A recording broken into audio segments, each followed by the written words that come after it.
Sugar patients chapati రోటీ కాకుండా సంతృప్తిగా rice కూడా తినవచ్చు. Doctor rice, sugar free rice, doctor rice, diabetic rice, sugar పెన్సని బియ్యం, డాక్టర్ రైస్. నెల్లూరు జిల్లాలో ఇప్పుడు కూడా రాజకీయాలు చాలా హుందాగా ఉంటాయి. ఎలక్షన్ సమయంలో తప్పితే తర్వాత అందరూ కూడా కలిసిమెలిసి ఏ పార్టీ ఉన్నా కూడా అందరూ కూడా ఒకరికొకరు గౌరవం ఇచ్చుకొని ఉండే పరిస్థితి ఉంటుంది. ఈ 24 ఎలక్షన్ తర్వాత నెల్లూరు జిల్లా ఒక ఫ్యాక్షన్ జిల్లాను కల్పిస్తూ ఉంది. మొట్టమొదటగా గోవర్ధన్ అన్న పైన లేని తప్పుడు కేసులు పెట్టి దాదాపు 40 రోజుల పైన ఆయన్ని జైల్లో పెట్టడం జరిగింది. ఆ కారణంగా ఆయన్ని తీసుకుపోయి జైల్లో పెట్టారు. ఎప్పుడు కూడా గిరెస్టులు లేకపోతే ఇవన్నీ కూడా ఎప్పుడు కూడా నెల్లూరు జిల్లాలో లేవు. కేసు పెట్టుకుంటేనే అదొక పెద్ద విషయం లాగా ఉండేది. దానికి ఇంకా కూడా ఈరోజు మన ప్రసన్న కుమార్ రెడ్డి గారి ఇంట్లో పూర్తిగా ధ్వంసం చేసి ఇంత దారుణమైన పరిస్థితి ఎప్పుడు కూడా చూడలేదు. ఇది చూస్తే ఏదో ఒక ఫ్యాక్షన్ గొడవల్లో దారుణంగా ఉండే పరిస్థితి ఈరోజు ఇక్కడ చూస్తూ ఉన్నాము. ఇంత దారుణంగా ఒక వయసైన వ్యక్తి ఇంట్లో ఉన్నప్పుడు ఒక పెద్ద అల్లరిమూక వీడియోస్ కూడా చూడడం జరిగింది.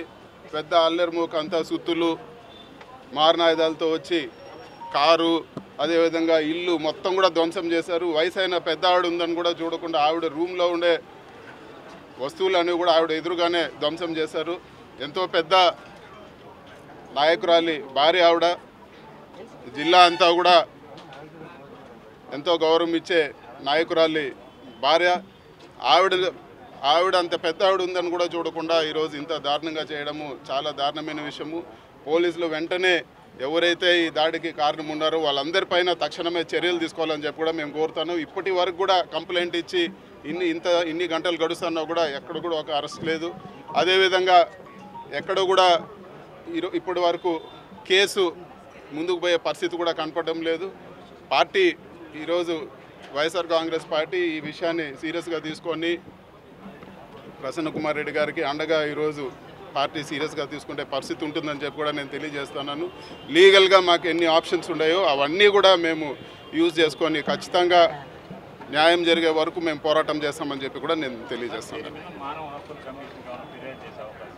ఇలా అన్ని చర్యలు తీసుకుంటాం. ఒకసారి మీరు చూడండి, ఎక్కడైనా కానీ ఇంత ఒక ఫ్యాక్షన్ అసలు మామూలుగా కూడా ఇంత దారుణంగా ఎక్కడ కూడా చూడలేదు.